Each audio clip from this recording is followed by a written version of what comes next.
안녕하세요. 성경사랑방의 할배 목사 임종수입니다. 오늘 또 우리 사랑하는 예수 생에 따라가기에 젊은 친구, 사랑하는 가족, 리셋 이다의 제임스 톤즈 자리 같이 했습니다. 인사드리겠습니다. 안녕하세요. 안녕하세요. 예수님 따라가고 싶어요. 교회로 보면 이번 주간이 대림절 둘째 주간입니다. 그런데 대림절 혹은 대강절 또는 강림절 이렇게도 말하는데 이 무슨 절기, 무엇을 기념하는 절기인가요? 일단 추수감사절 다음 절기이죠? 네. 예, 그 대림절은 우리 주님을 기다리는 절기입니다. 그리고 오신 주님도 기념하고 또 오실 주님도 기다리는, 그러니까 대림절이라는 말이 기다릴 때 자를 써요. 대림절 기다릴 때 쓰고, 림 할 때는 어렵다. 대림절, 대림 쓰고요. 대강절 이렇게 우리 이제 대림절로 우리나라 현재 교회가 통일된 걸로 알고 있습니다. 근데 이제 대강절 할 때는 이 내릴 강자예요. 임한다는 임자고 오신다는 임자고 기다린다는 대자고 이게 내릴 강자. 그러니까 대강절 할 때는 이렇게 쓰고 대림절 할 때는 이제 이렇게, 또 혹시 이제 강림절 이렇게도 표현하는 사람도 있습니다. 절기인데 이게 언제부터 지키냐면은 성탄절 앞에 4주일을 대림절로 지켜요. 첫째 주간은 넷째 번 주간이고, 그 다음에 두 번째, 세 번째, 네 번째 하고 성탄절까지 지키는 건데, 그때마다 지키는 이제 이 초를 준비했죠. 초를 5개 꽂아요. 아마 서양의 그림에서 많이 볼 수 있을 거예요. 마른 게 한 온누리를 상징하고 온세기를 상징한다 하는 그런 의미도 있고요. 오늘부터 성탄절까지는 이 땅에 아기 예수로 오신 예수님을 생각하고 또 다시 오실 주님을 생각하면서 우리 같이 공부하도록 하겠습니다. 이제 문을 열겠습니다.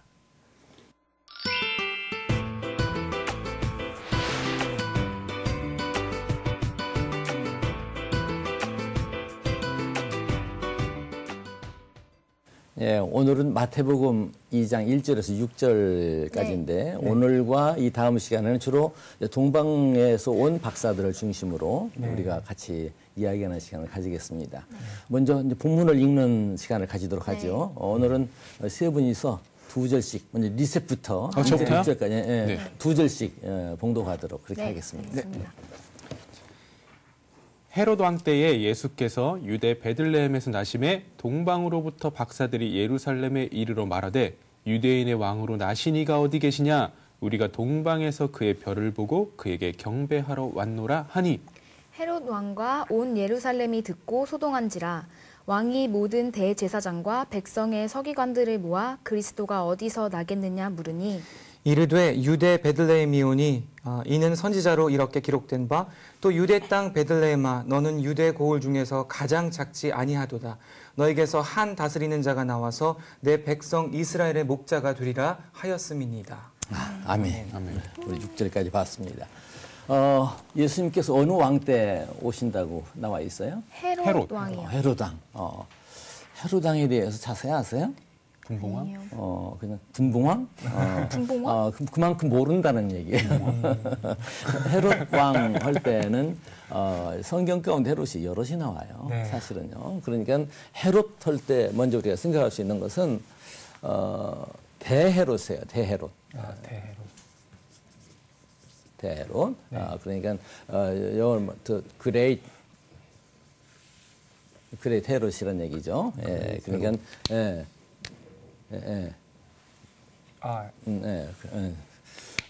대헤롯. 그러니까 대헤롯이 있으면은 작은 헤롯도 있다는 얘기죠. 그러니까 헤롯이 여럿이 나와요. 그리고 실제 왕이라 부를 수 있는 사람은 이 사람 하나예요. 예수님 때. 그 다음에 이제 분봉왕 했는데 이 분봉왕은 다른 말로 표현하면 영주 정도 되는. 이 헤롯 왕이 아버지가 죽을 때 자기 자식들에게 분할해서 나누면서 왕의 칭호를 주도록 하지 않고 영주 정도로 나눠서 주도록 유언을 쓰고 이분이 죽었어요. 그러니까 성경 가운데 헤롯을 얘기할 때는 대강 한 7쯤 나오는데 그 중에 이제 우리가 기억해야 될 것은 적어도 한 5명 정도는 기억을 해야 돼요.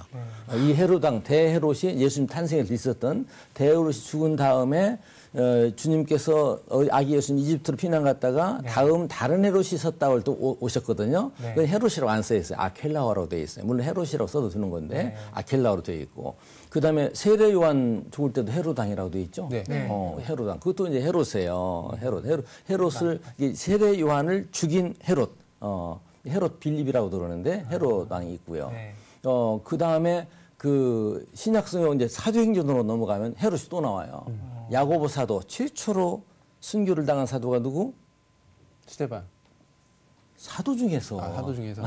뭔 얘기하는 거예요? 조금 전에 말을 했는데 못 야고보. 들어. 맞았어요. 야고보. 정답. 예수님의 12사도 가운데서 최초로 순교를 당한 것이 야고보인데 그 야고보를 죽인 헤롯. 그 아그리파 1세라고 그렇게 나와 있어요. 아그리파. 아그리파 2세가 나오지 성경에는. 맞아요. 근데 그 헤롯으로 그냥 나와요. 아그리파 1세라고 표현이 안 돼 있어요. 헤롯이라고 나와 있어요. 그다음에 바울 사도가 신문할 때 나왔던 사람은 헤롯이라고 안 돼 있고 아그리파 왕이라 나오죠. 거기까지. 그러니까 한 5명 정도는 기억해야 된다. 그런 얘기예요. 헤롯 왕을 얘기할 때 예수님 때는 그레이트 헤롯. 유일한 그 왕이라는 칭호로 붙일 만한 그런 사람이 이제 헤롯이었다. 헤롯이 그럼 왕이라는 뜻인 거예요? 아니, 그러니까 이름이라고 보면 될 것 같아요. 헤롯. 근데 동방 박사들이 뭐 하러 왔나요? 예수님 별. 예배하러. 헤롯이 불러서 헤롯이 불러서 별 따라. 별 따라서 별 따라. 태어난 유대인의 왕을 만나러 왔어요. 어디서부터 왔다고 그랬어요? 동방. 동방이에요. 동방. 예, 성경은 동방이라고 나와 있어요. 여러 사람들 추측해서 아마 그 동방이라는 곳이 페르시아가 아니겠는가 이제 그렇게 생각을 하죠. 그 페르시아 쪽에서 일반적으로 왔다 하는데 이제 그 직업이 뭐냐 여기 나와 있는 대로 박사 이렇게 돼 있어요. 박사. 박사. 이 박사가 도대체 뭐냐? 석사.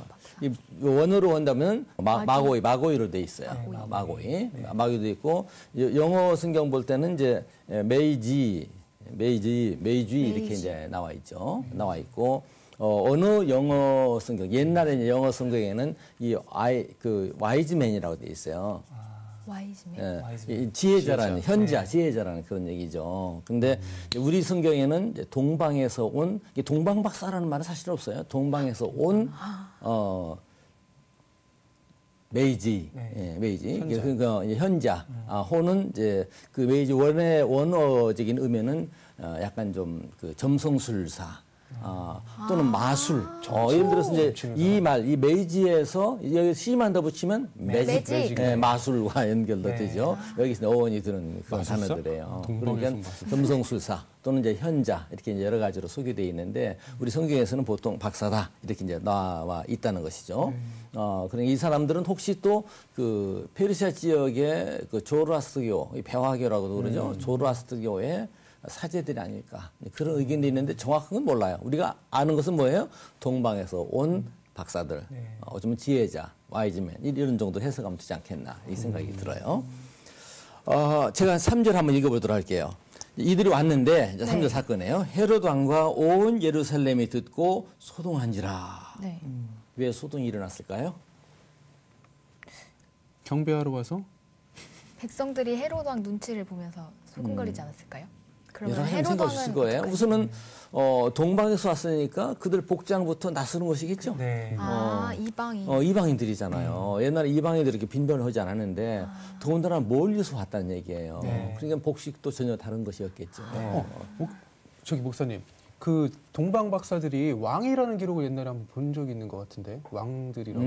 앞서 정말요? 이제, 왕이라는 기록은 우선 성경 마태복음은 침묵하고 있어요. 중요한 사실이에요, 이것도요. 우리가 이제 유럽 지역 다니다 보면은 동방 박사를 왕으로 표현된 그림들이 상당히 많이 나와요. 그런데 이 왕은 마태복음 침묵하고 있고 그리고 이제 전설에 요즘 그 샤퍼라고 하는 이제 그 독일 출신 스위스 활동한 작가가 쓴 가운데서 네 왕의 전설 뭐 그런 얘기들이 좀 나오고 있어요. 그러니까 이제 왕이라고 표현돼 있기도 하고 이제 그렇게 나와 있고 하는데 실제로는 왕이란 것은 없고요. 성경 가운데 이제 해석하는 사람들이 덧붙였을 가능성이 있어요. 왜냐고 하면 성경 예수님 메시아를 예언하는 성경 가운데서 예를 들어 시편 72편 같은 데 보시면은 다시스의 섬의 왕들이 스바와 시바의 왕들이 와서 조공을 드리고 예물 드리고 모든 왕들이 부복하고 나와 뭘 동방에서 엎드려서 경배하잖아요. 네. 부복하고 그러니까 이 성경 예언을 봐서 아마 이들은 왕일 것이다. 우리 잘 아는 일어나라 빛을 발하라 하는 것은 오늘날 메시아의 예언이에요. 오늘 교회에다가 많이 견주어서 이제 목사님들께서 설교를 많이 하시죠. 거기다 3절들 넘어가면은 왕들이 내 빛으로 모든 민족이 내 빛으로 나온다. 그런 말씀 나와 있거든요. 그러니까 그런 면에서 이제 왕이라는 성경을 해석하면서 또 어떤 전설과 맞부딪혀가지고 왕이라고 표현된 부분들이 있긴 있는데 뭐 아니라고 꼭 부정할 필요까지는 없지만은 우선 마태복음에서는 그런 부분에 대해서 침묵하고 있다 하는 것을 기억해 두시면 좋을 것 같습니다. 네, 목사님 저는 예루살렘 사람들이 왜 소동했냐 생각해 보면 이제 그 동방 박사들 와가지고 저 별을 관측했더니 이스라엘 왕이 났다고 하네요. 그래서 지금 그 왕을 찾아서 왔어요라고 했을 때 이스라엘 백성들이 아니 다윗의 왕의 그 후손인 이스라엘 왕이 났다고요? 이러면서 되게 이렇게 소동했을 것 같고 헤롯 왕 입장에서는 우리 리셋 형이 자주 하는 거 있잖아. 내 위주로 가. 내 위주로 가. 내가 왕이야. 나 계속 왕 할 거야. 어디 왕이 났어? 이러면서 소동했을 것 같은 그런 생각이 들어요. 그만해. 오늘 제이미 스톤 만점 줘야 되겠어요. 진짜요? 맞아요. 이스라엘 사람들의 오직 관심은 오실 메시아에 대한 관심이에요. 또 다윗의 후손과 오는 메시아 기다리고 있었고요. 헤롯은 너무나 싫은 소식이죠. 헤롯은 매우 잔혹한 사람이에요. 이 그레이트 헤롯에게는 그 부인이 적어도 10명 이상 있었던 걸로 나오고요. 이 사람은 아라비아와 유대인들의 약간 혼혈족이에요. 자기는 유대인 흉내를 내려고 굉장히 노력을 했어요. 유대인 축에 끼어 들어가려고요. 그래서 부인들도 마리암네 1세, 마리암네 1세, 나중에 클레오파트라 이 세 사람 적어도 유대인으로 돼 있어요. 그들 가운데서 또 후손들이 이렇게 나왔고요. 근데 심지어 마리암네 1세의 그 아들 가운데서 아리스토블로스하고 알렉산더였는데 자기의 유의를 엿본다고 해서 죽였어요. 그 부인도 결국 죽이고요. 나중에 또 다른 그 장자로 여기는 아들도 결국 죽였고요. 그래서 그들을 죽일 때는 뭔 문제가 있냐면 이들은 로마의 시민권을 겸해서 가지고 있는 거야. 그러니까 로마의 허락을 받아야 돼요. 그러니까 로마의 황제 아우구스투스가 말하기를 뭐라고까지 말했냐면은 차라리 헤롯의 아들 되는 것보다는 그 집 돼지가 되는 게 낫다. 이런 표현을 썼다고 그래요. 무슨 말인가 진작이 돼요?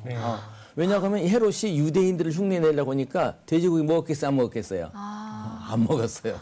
안 먹었는데 돼지는 안 죽이는데 자기 자식들은 죽이거든. 그만큼 잔인한 왕이었다는 것이죠. 그런데 동방에서 누구를 왔느냐? 유대인의 왕으로 나신 이를 만나러 왔다 이거야. 그러니까 사람들은 소란하게 될 수밖에 없는 것이었고 헤롯은 헤롯대로 긴장해가지고 누가 내 일을 엿보는 거야? 막 그런 의식을 가졌겠죠. 그러니까 소동했다. 예루살렘이 듣고 소동한 자라. 왕궁에서도 소동했고 또 이 백성들도 소동했고 그렇게 볼 수가 있는 것이죠. 그 헤롯 왕이 어떻게 처리했어요? 소집했죠. 누구를 소집했어요? 모든 제사장. 대제사장과 서기관들. 서기관들을 수집했다고 되어 있어요. 근데 대제사장이 한 명일 텐데 왜 모든 대제사장이? 그렇죠. 그러네. 많았나요? 그러네. 서기관들. 실제 그 당시에는요, 대제사장이라고 불리는 사람들이 여럿이 있었다고 이제 봐요. 물론 대표가 되는 예수님 때도 가야바, 안나스가 나오잖아요. 가야바가 그의 대제사장이다. 이제 그렇게 나오고 있잖아요. 그러니까 대표가 되는 수석 대제사장이 있었지만은 그 외 성전에서 섬기는 약간 직분을 받은 그리고 그들은 대개 제사장 가운데서 귀족 계급이에요. 이들을 대제사장에 불러줬고 그리고 이 헤롯이 아마 초청한 것은 그 가운데서 산헤드린 회원으로 들어있는 사람들을 초대하지 않았겠나. 와서 이게 자문을 구하지 않았겠나. 이렇게 생각할 수 있는 것이죠. 그러니까 예수님 때만 해도 일반 제사장, 대자가 안 붙어 있는 일반 제사장은 기록에 보면요. 18,000으로 나온 것도 봤고 2만 명으로 나온 것도 봤어요. 그러니까 그 세례 요한의 아버지가 성전에 가서 봉사할 수 있는 기회를 얻는 것은 평생 가도 한번 얻을까 말까 하는 기회를 얻었다. 일반 제사장이었거든요. 그러니까 여기 대제사장 할 때는 그런 사람들이었고 서기관들은 그 가운데서 이제 사내들인 회원에 들어있던 사람들 생각할 수 있는 것이죠. 자, 그들이 이 헤롯 대왕이 물으니까 명쾌하게 대답했어요. 어디 우리 다혜 씨 한번 네. 그 본문 한번 읽어보시겠어요? 네. 6절. 6절 읽어보겠습니다. 또 유대 땅 베들레헴아 너는 유대 고을 중에서 가장 작지 아니하도다. 내게서 한 다스리는 자가 나와서 내 백성 이스라엘의 목자가 되리라 하였음이니이다. 근데 그 말씀이 구약을 인용한 말씀이거든요. 네. 근데 신약이 있는 때가 아니에요. 구약을 보고 대답을 해준 거예요. 구약은 미가서 네. 2장인데 어디 한번 제이미 스톤즈 한번 네. 읽어보도록 하세요. 베들레헴 에브라다야 너는 유다 족속 중에 작을지라도 이스라엘을 다스릴 자가 너에게서 내게로 나올 것이라. 그의 근본은 상고의 영원에 있느니라. 그러니까 거기 분명히 미가서 5장 2절에 네. 베들레헴 예언되어 있고 이 사람들은 성경에 도통했다 볼 수 있는 사람들이기 때문에 서로 이제 명쾌하게 대답을 했다는 얘기죠. 여기서 이제 앞서 우리가 그 대제사장, 제사장들과 서기관들을 잠깐 생각해봤지만 그들을 조금 좀 우리가 주목해서 봤으면 좋을 것 같아요. 네. 대제사장, 제사장들은 어떤 사람이냐? 율법을 주도하면서 율법에 따라서 제사 드리는 사람. 다른 말로 표현하면 제물을 가지고 하나님 앞에 나아가는 사람. 네. 성소, 지성소로 들어간다는 것은 하나님 현존 앞에 나아가는 입장이거든요. 이게 하나님 앞에 나아가는 사람들이었고 누구를 대신해서 온 백성을 대신해서 그러니까 하나님과 백성 간의 중보자였다. 이게 그렇게 볼 수 있는 대단히 중요한 자리에 있었던 사람들이죠. 그 서기관들은 이제 실상 이제 이 신약 성경 보면은 좀 혼돈이 올 거예요. 서기관하고 이제 율법사가 혼용해서 사용되는 그런 경우들이 있어요. 사실상 그게 실제 일이고요. 그러니까 이 마태복음에도 보통 서기관 나오는데 저 뒤로 가면 율법사라고 표현된 부분이 없잖아 있어요. 어쩌면 같이 보셔도 되는 그런 이제 입장이에요. 이 서기관들은 사실은 그 포로 시대 이전 이 포로라고 할 때는 이 이스라엘 백성이 바벨론으로 붙들려 갔을 때 포로 시대 이전만 해도 서기관들은 일반적인 공직자였다. 이렇게 보면 돼요. 그런데 이제 포로로 붙들려 가면서 뭐가 문제였어요? 성전이 무너졌어요. 없어졌어요. 그리고 이방에 가서 성전을 만날 수도 없어요. 그러니까 저들이 그때는 회당이 이제 발달하게 돼요. 어디를 통해서인가 하나님을 만나는 성전은 아니지만은 그런 어떤 준비하는 의식도 필요했을 것이고 또 하나님 말씀을 가르치는 자도 필요했을 것이고 할 때 아마 짐작컨대는 난 그런 기록을 보지는 못했습니다만은 공직자였고 서기관들이었기 때문에 그 사람들이 유난스럽게 성경을 이해할 수 있는 사람들이었고 성경을 가르치는 사람들로 발전할 수 있지 않았겠느냐. 그러니까 포로 이후에 이제 서기관들이 발달해요.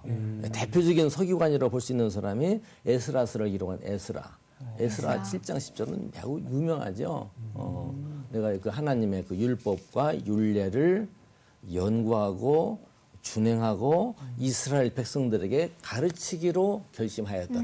그런 말씀 나오거든요. 에스라가 유명한 부분이죠. 그러니까 서기관들은 그 당시 어떤 사람들이냐? 서기관들은 이스라엘 사람들의 가장 큰 관심사, 즉 하나님의 말씀을 가르치는 자라고 볼 수 있는 것이고 깨닫게 하는 자 볼 수 있는 것이고 그중에 가장 큰 관심사가 뭐예요? 언젠가 메시아 그리스도 오신다. 그거 와서 다윗 시대를 이루었던 것처럼 그런 시대가 이루어질 것이다. 그 메시아를 기다리는 예언을 해석해주고 예언을 깨닫게 해주고 말씀을 준행하고 윤리를 준행하면서 그 기다리는 삶을 살게 하는 것. 이것이 서기관들에게서 가장 큰 문제고 주요 사역이에요. 그러니까 이 구약 성경에 보면은 그 메시아 예언이 많이 나와 있죠.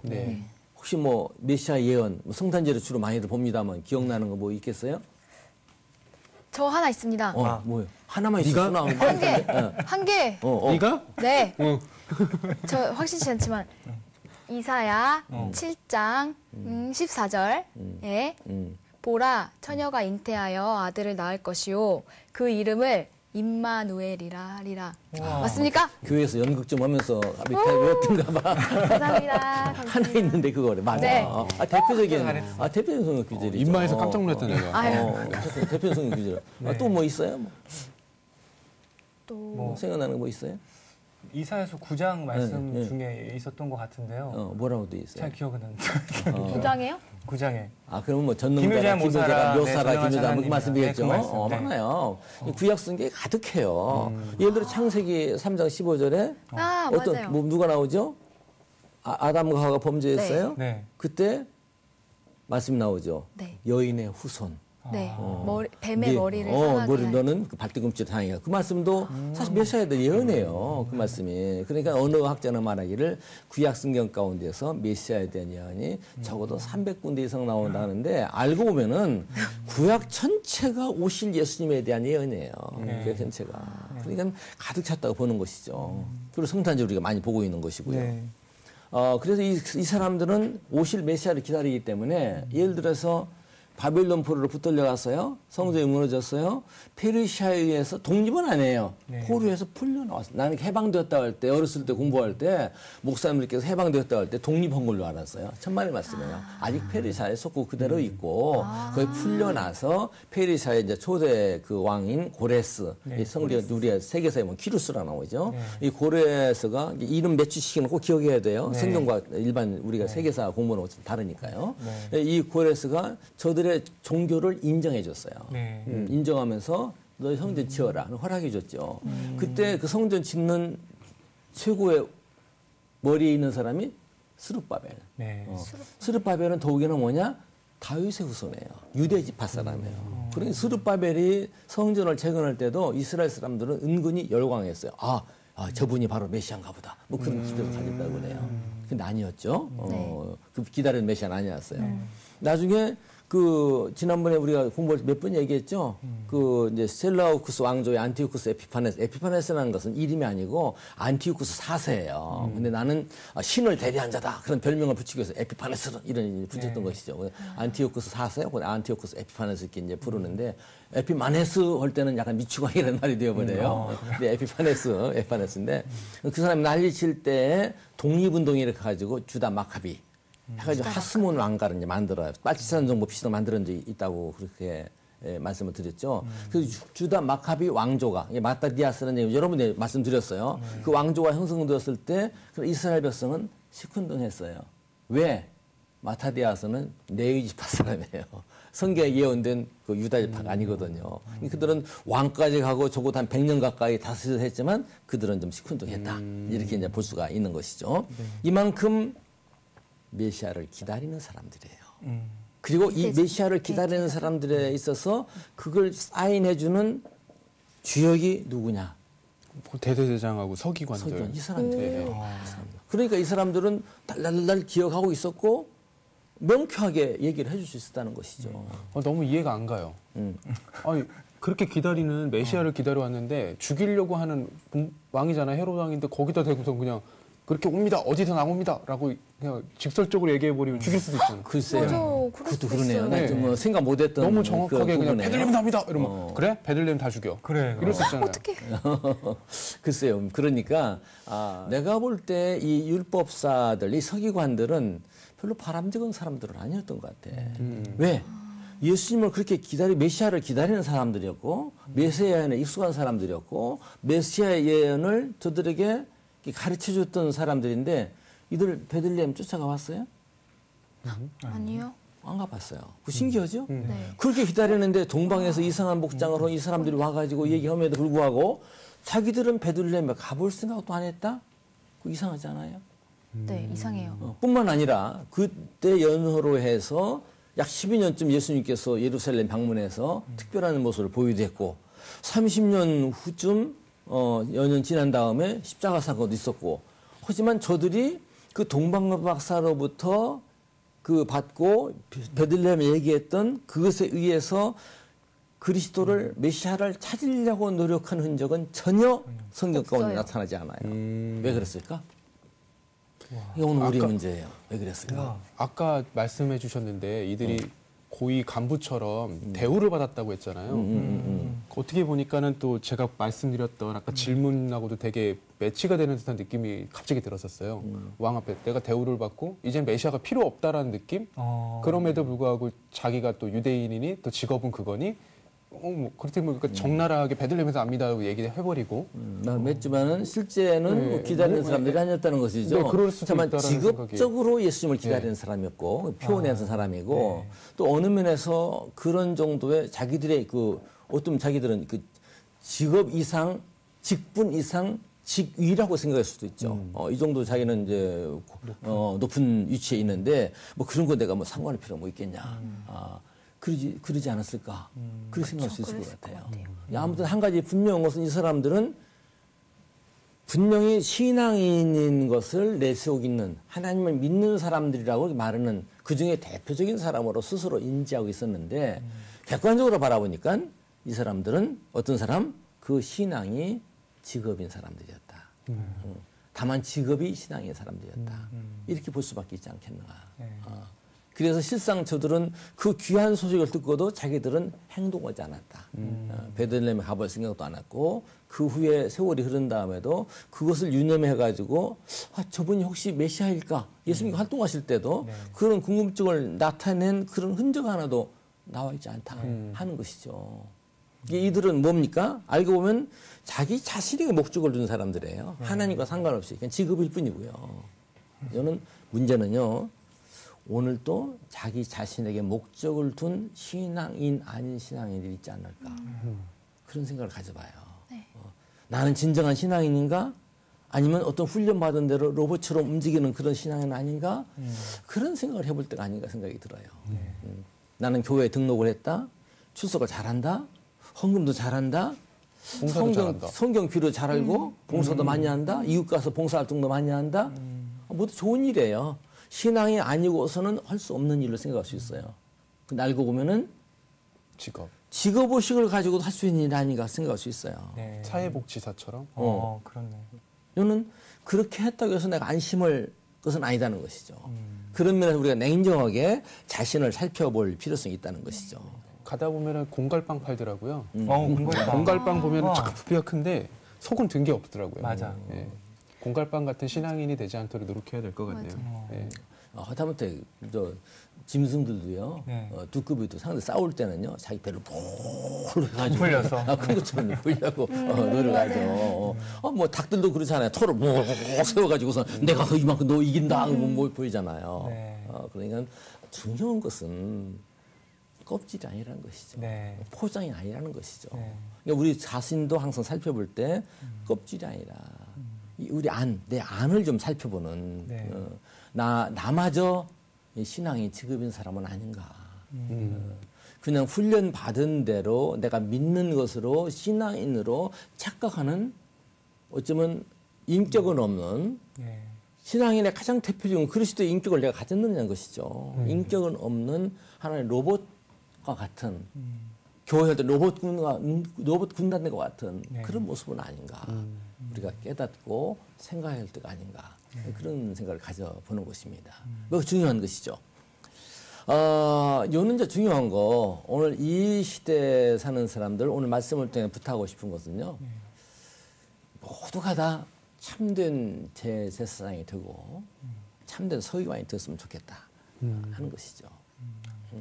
오늘 목사님 말씀을 들으면서 제가 생각이 나는 거는 어쩌면 서기관들은 초심을 잃은 사람일 수도 있겠다라는 생각이 드는 게 처음에는 그냥 그게 좋아 보여서 시작한 사람도 있겠지만 분명 누군가는 예수님이 궁금하고 그래서 시작했을 사람들도 있는 건데 그들이 더 많이 배우고 아는 것들이 많아지고 그리고 그런 대우들을 받다 보니까 그 전에 나는 잊어버리고 누가 오든지 말든지 나는 어차피 지금 대우 받고 있으니까 하면서 생각하는 그런 초심을 잃은 자들인 것 같다는 생각이 드는데 저희도 더 항상 깨어있도록 노력해야 되고 많은 분들도 그렇게 하시는 게 좋을 우리가 것 같아요. 항상 깨달으면 나 스스로가 이 시대의 대지상이다. 놓치지 말아야 돼요. 네. 이 시대에 내가 율법사가 서기관이 돼야 된다. 마르틴 루터가 종교개혁을 올리면서 기초 올렸던 유명한 베드로전서 2장 말씀 있죠. 나는 택하신 족속이요. 그다음에 뭐죠? 왕 같은 제사장이요. 하나님의 나라요. 거룩한 나라요. 거룩한 나라요. 그의 소유된 백성이니. 놀라운 말씀이죠. 네. 그러니까 뭐 우리 모두가 다 뭐 이런 얘기할 때는 그건 목사님들에게는 해당되지.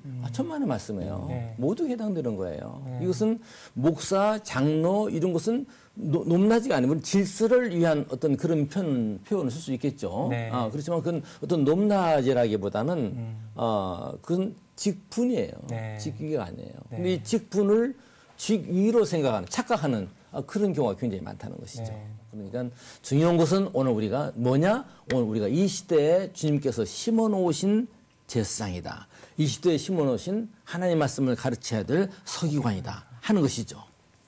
그러므로 뭐 해야 되겠느냐? 우리가 껍질로 만들어서는 안 된다. 찬양 사역자, 집사, 장로, 포장만으로 다 된 양 착각해서는 안 된다는 것이죠. 뭘 해야 되겠느냐? 항상 주님은 뭘 보세요? 중심을 보세요. 아까 공갈빵 그 속이 비었으면 얼마나 허탈하겠어요. 네. 주님은 중심을 보시는 것이고 우리의 삶을 보시는 주님이시다. 놓치지 마십시오. 아멘. 아멘. 기도하겠습니다. 하나님 아버지, 오늘 직업이 신앙의 사람 대세상과 서기관을 만났습니다. 저희들의 신앙은 어떤 것인지요? 그저 껍질 그 포장에 만족하는 신앙은 아닌지요? 얼만큼 교회 출석 잘하고 헌금하고 좀 말씀을 알고 하는 것으로 만족하는 것은 아니지요. 물론 그런 모든 것이 중요하지만은 무엇보다도 중심을 보시는 주님 앞에 합당한 저희들이 되어지도록 주님 붙들어 주옵소서. 저희들의 삶이 주님께서 연락받을 만한 삶이 되어지도록 인도하여 주옵소서. 예수님의 이름으로 기도합니다. 아멘.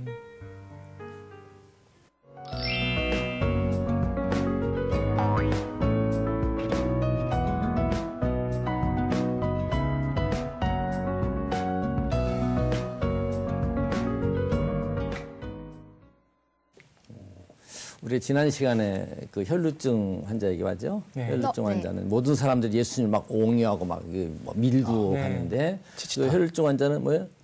찌치트.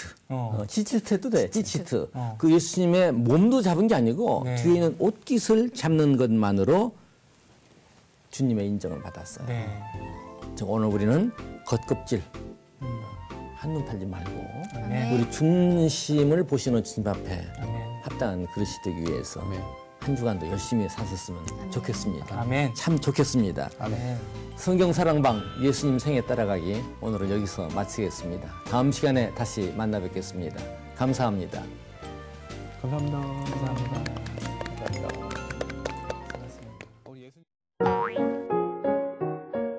성경 사랑방 홈페이지에 궁금하신 점이나 시청 소감을 남겨주신 분들에게는 추첨을 통해 선물을 드립니다.